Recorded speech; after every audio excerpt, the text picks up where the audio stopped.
make the arrival, she descends, and he chitters to her. There's always a little sound that he makes just to her, and it's constant, or he purrs, which I've talked about before, but the purr comes from two tortoises having sex. And that was a sound that came out early on in the process and stuck. But so that's the story for them. And the other two, I call Beavis and Butthead.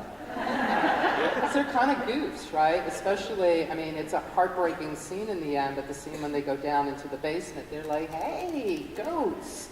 Mama's like hanging some bling, and then, no, it's like that kind of, so that was the sequence. But if you watch them as they come down, it's like, it's Tweedledee and Tweedledum kind of, and they always, or another scene, season 4, maybe, when,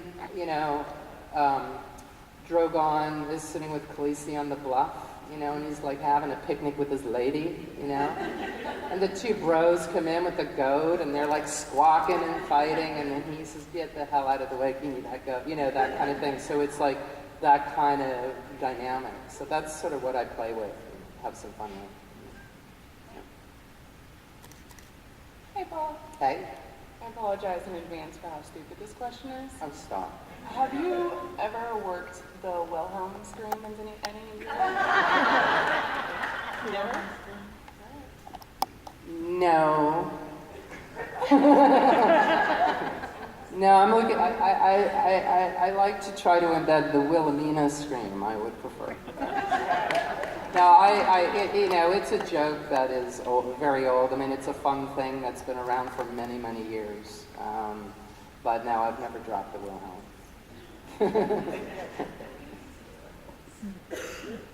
My question is probably kind of silly, but have you ever put in a sound and then later on, after all the editing is done and it's on the screen and we're watching, and then you go, that isn't the sound I was going for, but it worked out for you, and you said, oh, okay, it works, but it wasn't the one you meant to put in? Yeah, I think that happens less and less for me now because I've been doing this for so long. Definitely early on in my career. It's a funny thing. It's like the gap between what you imagine and what you're able to create becomes smaller and smaller. It has for me because, I've been doing this for so long that I know when to walk away when something's not quite working for me, and I'll change course. But early on in my career, one of the funny things about sound design, you'll hear, it's like sound designer will create something, director won't like it, sound designer freaks out. Sound designer freaks out because they think that was already their best idea, right? And freaks out because it's like, I don't know what else to do, so there's that kind of weird thing because you already feel like you tried your best and clearly missed. So, but I have noticed over the years that connecting conceptually with the director, and especially, or creative team, whichever, on in here, from here, starting here, and trying to find it from there, you get closer faster. So I can't say. I'm sure there probably are. I can't off the top of my head right now think, but like I said, early on in my career, for sure, I'm sure that I know it happened a number of times. So. Hey, how's it going? Good. I just wanted to ask,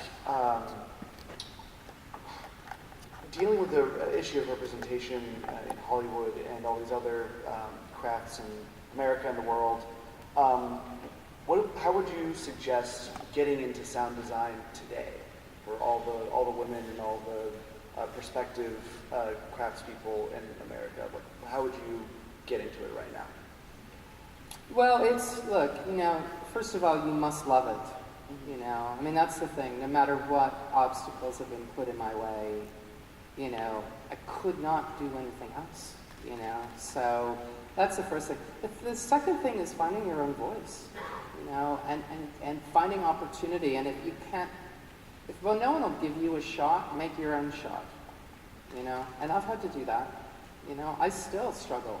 I'm not going to lie, it's still a bumpy ride for me, And I got very frustrated last fall because different series of events, got put on hold on a show, had, without much notice, couldn't find work to fill the hole, got very frustrated, banging my head against the wall, especially watching the Me Too movement, and then I said, screw it, man, I'm going to go back to making art, which I haven't done in 25 years, and started to design my own project, which I'm going to be premiering later this year. So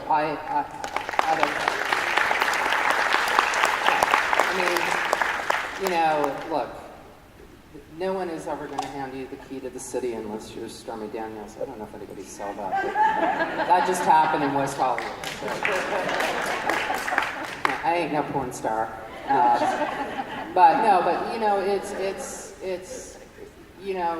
You must forge, my path and my trajectory is so weird because of so many obstacles, but I've just kept, it's like, you stop me here, I go here, you stop me here, I go here, and you make up stuff, and if you can't find, there are millions of,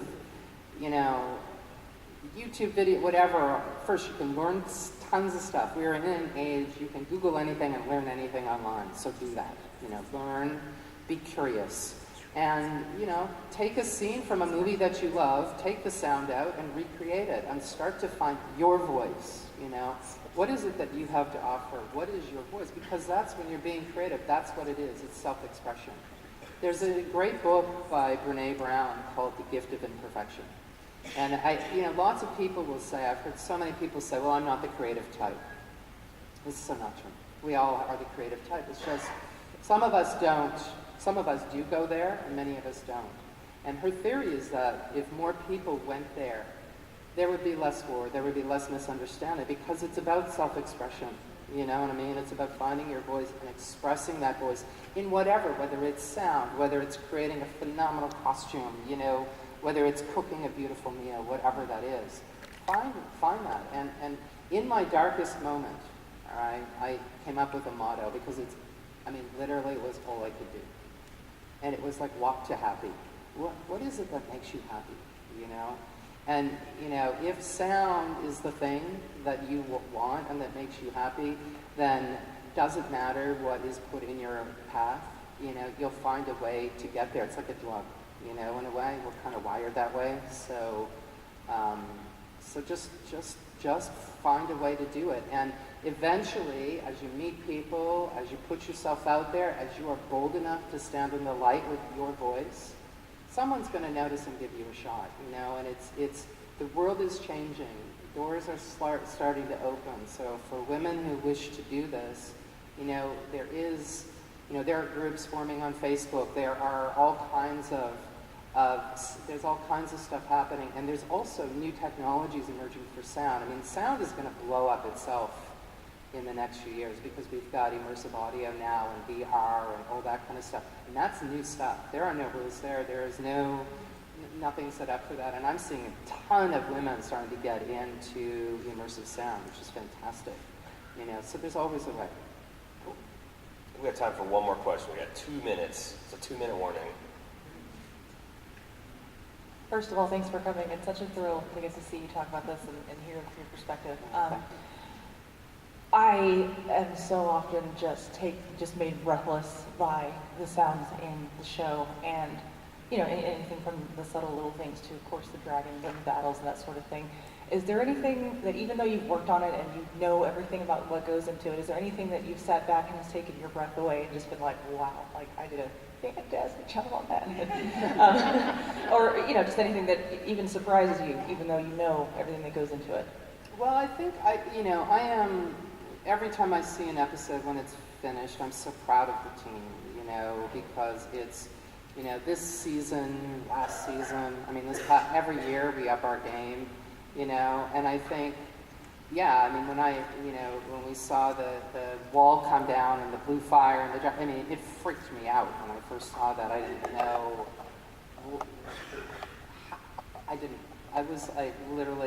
I watched the season in one pass. I was devastated when Drogon got hit. I cried and sobbed inconsolably when the Syrian went down.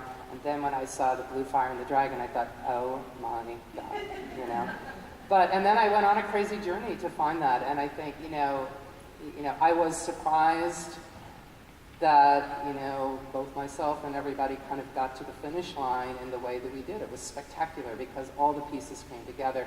And when Ramin's music comes in, which is some of the most gorgeous, delicious, beautiful, inspiring stuff, even though he stamps all over my stuff all the time. But, you know, to be stamped on by beauty like that, I mean, you know. So the full package is beautiful, you know, and I'm so proud to share it with everybody and know that it will be a delicious treat for the fans who stick so close and are so loyal and hungry for stuff. And we, you know, I never want to disappoint anyone, you know. I don't think any of us on the show ever do. You know, we feel a big responsibility to give you a wonderful treat for your time and your love of the show. And so, you know, it's, yeah. Well, we're unfortunately out of time. I got one more question. You got one? Oh, Paula says so. I just have a comment. Okay. I really enjoyed your nature sounds at Winterfell and Marine. Mm-hmm. I could feel how hot and humid it was when I heard those, you know, that bird screeching in the background. At Winterfell, the owls were hooting, and you could feel how cold it was. It was snowing. Well, I really enjoyed that. Yeah, that's, you know, that's part of it, to make it feel like you're there, you know, and to really put you in that place. And we try to do that. And sound wraps around you. It comes out of the screen and wraps around you. So we get to, and it's very visceral. So we can really kind of give you a gigantic sound hug when you watch the show. And so good. I'm glad you enjoyed it. Yeah, thank you. So